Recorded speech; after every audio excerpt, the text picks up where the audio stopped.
Hey, what's up everybody? Welcome back to another video. So as I stated in my last video, for those of you that watched that, I'm going to be discussing a now retired correctional sergeant that worked in the Mendocino County Sheriff's Office jail down in Ukiah. I know I stated in previous videos that I was going to be focusing the vast majority of my videos on members of the command staff at these various agencies that I worked for. However, this incident really fits that theme that I've been discussing throughout all of my videos when it comes to stuff that you can do while you're employed as a, in the law enforcement field and get away with, sometimes completely, or, more often than not with minimal punishment in regards to it being a fairly serious offense that they committed. So like I said, this just really fits that theme, even though this guy's a sergeant and not a lieutenant. That's why I want to bring it up to you guys. And prior to getting into it, I've had a lot of new subscribers recently, and I'm sure not all of you have watched all of my videos. However, I did get a message recently from some guy who was very, very angry, and he was clearly related to one of the lieutenants that I had discussed in one of my prior videos, and he basically just told me that all I do is talk about rumors, I have no facts, I'm, not credible, I have no witnesses, blah, blah, blah. So for those of you that are new to my channel that have been watching, the last, one or two of my videos, that's not true. So the main stuff that I focus on with these guys that I've been discussing are fully documented incidents. Like there's a report taken, there's multiple witnesses to it, it's provable. All right. And I do that for multiple reasons. One, because those are the facts and that's what you can prove. And two, for legal purposes. I do bring up rumors, however, only when they're relevant. And a lot of times I get asked to address rumors, or to like, hey, what have you heard about this person? What have you heard about that person? What have you heard about this incident? And so I'll tell you what I've heard. However, I always state, I don't know if it's true. I have no proof of it. I have no documentation of it. It's just a rumor that I've heard, and that's how I'll state that. However, for the major things, as I've already said, it's going to be provable. There's going to be some sort of documentation regarding it. Every single lieutenant that I've already discussed, the major stuff I've discussed on them is, if it ever went to court or anything, they're going to have a paper trail for these various incidents. So I just wanted to address that. So getting into this video, just something really quick. I'm not going to bring up this guy's name that I'm going to be discussing in the video, and I know that that's the first time I've really done that. I always bring up these people's names, and the reason behind that is his wife, who's also involved in this incident, was a victim of domestic violence with this guy. And I don't want to bring up his name because it could put her information out there as well. And as a victim of domestic violence, she has a right to confidentiality.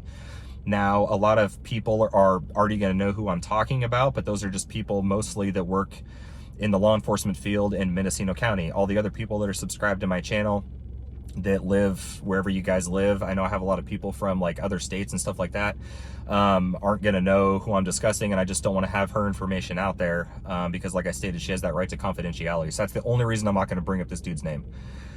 Okay, so getting into the video. So this guy, at this time, I believe this was 4 or 5 years ago. I can't really remember exactly, but it wasn't that long ago, while I was employed at the Mendocino County Sheriff's Office. So he was a sergeant, correctional sergeant in the jail, as I had stated, down in Ukiah, and he was off duty at the bowling alley down in Ukiah, and he was with his wife, who was also employed at the sheriff's office at the time, and a bunch of their friends. And he was very drunk, super intoxicated. He had his off-duty firearm concealed on his person, down in his waistband area. And his wife went to grab his phone to go through it for whatever reason. I'm sure you can figure out what the reasons are. And he basically got up, grabbed her by the throat, pushed her against the wall in order to get his phone back. A random person that happened to be there tried to get in there and separate it, and they got into a fight. This random person accidentally hit this sergeant's wife in the face, causing substantial injury to her nose.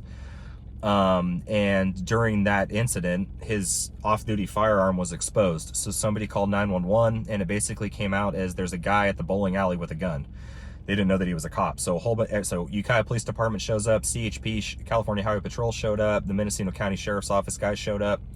I believe Ukiah Police Department was first on scene.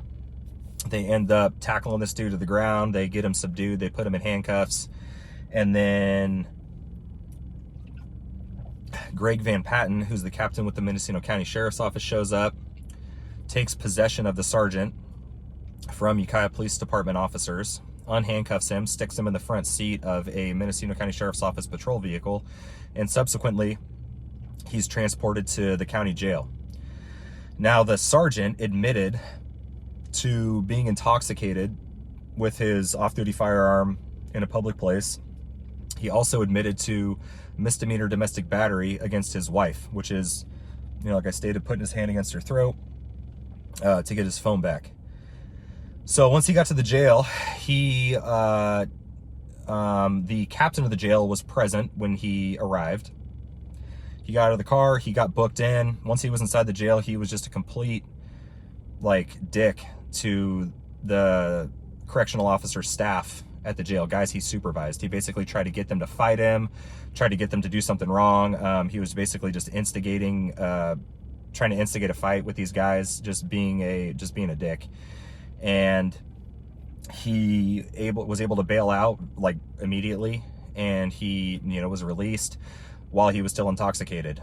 Correctional sergeant that was on duty instructed 2 of the jail staff to give this sergeant a ride back to his house in a county vehicle, and they did what they were ordered to do, and they drove him home while he was still drunk, dropped him off. He immediately went inside, grabbed his keys, got into his other vehicle that was at his house, and drove away, all pissed off.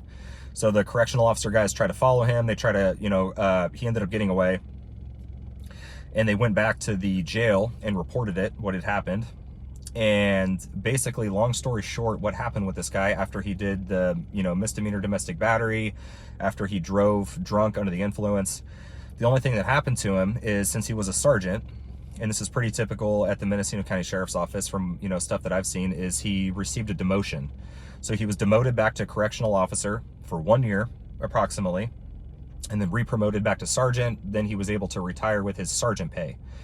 The other thing that he had to do was write apology letters to the Mendocino County Sheriff's Office staff that was involved in this incident, apologizing for his behavior, trying to get them to fight him and stuff like that.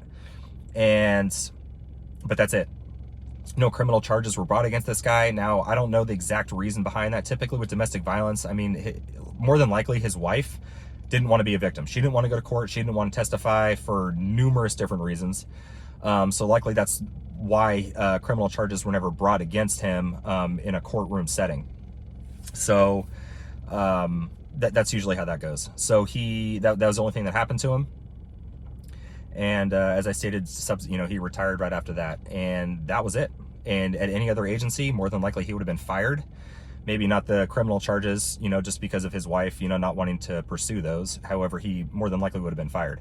However, that was a decision at the command staff level at the Mendocino County Sheriff's Office at the time that allowed him to keep his job. Just said hey, we'll give you a demotion, but we'll promote you back later on. We just have to, kind of show that we did something. So that's pretty much it on him. That's all documented stuff for that guy that says all I do is address rumors. That's all true. And like I said, it just fits that theme that I've been discussing, that shows you guys how, minimal of a punishment that is for stuff that, he did. And yeah, so this coming up Friday, I'm going to be doing my main upload, which is going to be addressing the last lieutenant that I'm going to be talking about at the Mendocino County Sheriff's Office, and the stuff that he's done. I'm going to bring up briefly stuff that he did prior to being a cop, and then something that he did as a sergeant, where he should have been fired. However, he just, like this guy I just talked about, he got demoted for a brief period of time, re-promoted as sergeant, and then now as a lieutenant. Because, as I've stated multiple times at the Mendocino County Sheriff's Office, you fuck up, you move up. And that's for sure what happened with this guy. And then I'm going to be talking about something very, very criminal in nature that he is involved with, that is a massive cover-up at the Mendocino County Sheriff's Office. It's pretty big, so you guys are definitely going to want to tune into the video this Friday. So as always, thank you guys for watching, and I'll see you in the next one. Take care.